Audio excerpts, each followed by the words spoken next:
We're gonna unpack these Philips Hue Christmas lights, or to be fair, any lights. I'm not gonna use them for Christmas myself. I'm just gonna hang them in the house because I think they're cool and cozy.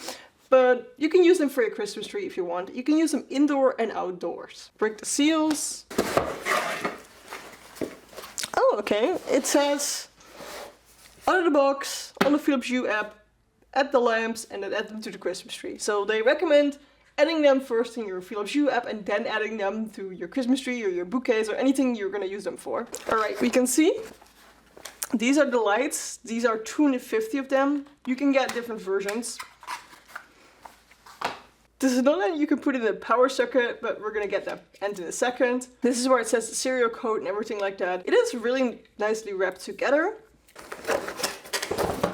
And then because I'm from Europe, I will get a European plug, but you will get the plug for your region, right? You can just get this side in here. All right, got them together.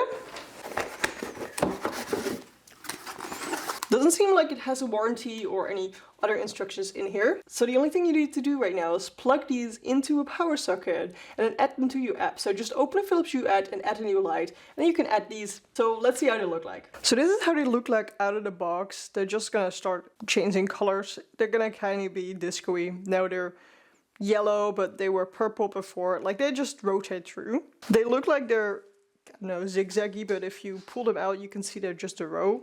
You can set like 3 points of coloring. So you can set the part at the end, you can set the part in the middle, you can set the part at the beginning to be different colors. Or you can just have them all in the same spot. You can all have them one color.